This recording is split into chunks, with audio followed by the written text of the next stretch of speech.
Yeah, I mean, I released a gospel record when I was 15 because I grew up in, a household where all I ever did was listen to gospel music, and my parents are both traveling ministers, and so I kind of sang about, what was going on in my life at 15, and that's how I got introduced to the music industry. 'Cause I swear I wanted to be like the Amy Grant of music, yeah. But it didn't work out, and so I sold my soul to the devil.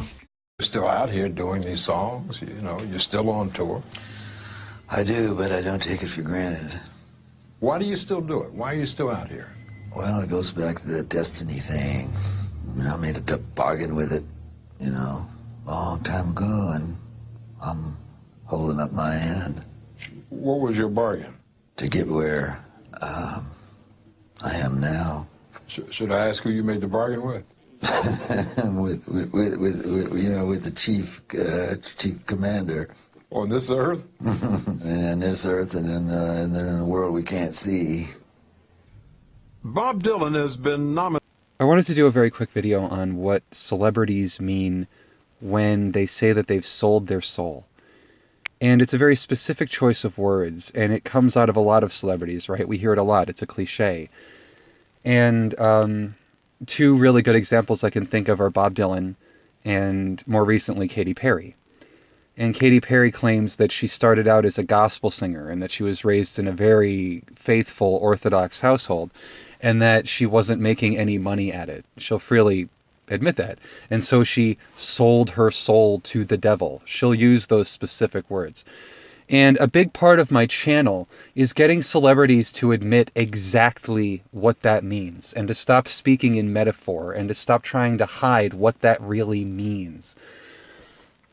And I spoke in a previous video, it's about how people like Jim Carrey attain and retain their power. And they're not upfront about that. It's not a merit-based system. It's not like the most talented person receives the most money. It doesn't work that way. Or else we'd have a whole stable of Oliviers knocking our socks off, right? And I want people like Jim Carrey, and it seems like he's tiptoeing around it, to just come out and say what the price of fame really is. And that it shouldn't be so lopsided. It shouldn't be so tilted in favor of Satan. You know what I mean? It shouldn't be like Satan runs Hollywood, period. It's like God doesn't even own any channels. It's kind of like Satan has the cable companies under wraps or on lockdown, and he doesn't let God own any channels or show any movies. And that's really weird. And I know that there's Christian programming, but it's so far in the opposite direction of the programming from the rest of Hollywood that most people are turned off by it. They find it sanctimonious, they find it pious, they find it righteous, and they don't click with it.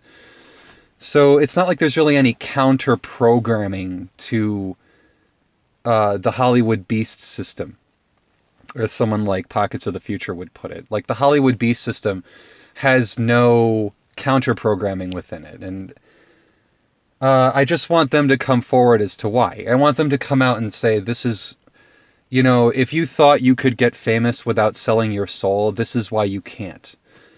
And people like Bob Dylan speak about it in these very spooky literal terms, where he gets very weird, like, a physical man that resembled the devil walked up to me in the desert and made me sign a contract. And so they're trying to basically force him to say that this is metaphor, that this is him speaking in flowery terms. And he's just like, no, like, a weird guy approached me in the desert. Like, you know what I mean? So I want them to start coming forward about this weird guy that comes up to you with a contract. And I want them to be like, that's a real thing that happens, if it's true. I want someone like Jim Carrey to be like, yeah, this fucker walked up to me with a contract and said, I'll make all your dreams come true. And he said, you're never going to make it with your rubber face shtick unless you sign it. And I don't think that's fair. And I think that people like Jim Carrey should know that. I think he should look in the mirror and be like, I should be a celebrity without selling my fucking soul. Like, I'm really good at what I do. Like, why do I have to sell my soul to get ahead? I think that he should feel like that sucks too. And when I was in college and that era, I, toyed with the idea of being famous. And I used to hang around improv groups, like I said, like the Upright Citizens Brigade and Channel 101 in New York, where the Lonely Island and Dan Harmon were getting their start. And I was like, I don't want to be famous. You know, I would be one of those guys, like, I'll work for scale, I'll work for nothing, I would work for the joy of working. You know, I just kind of want to be goofy in front of people. I want to get laughs kind of thing. And I don't need to make it to SNL. I don't need to have my own movies. I don't need to be in everyone's face. Like, I just want to make people on my wavelength laugh. And I thought that improv and stuff was a good place to do that. And I admit I was very bitter that I was like, the people in these groups that are unwilling to sell their soul might even be more talented than the people who did.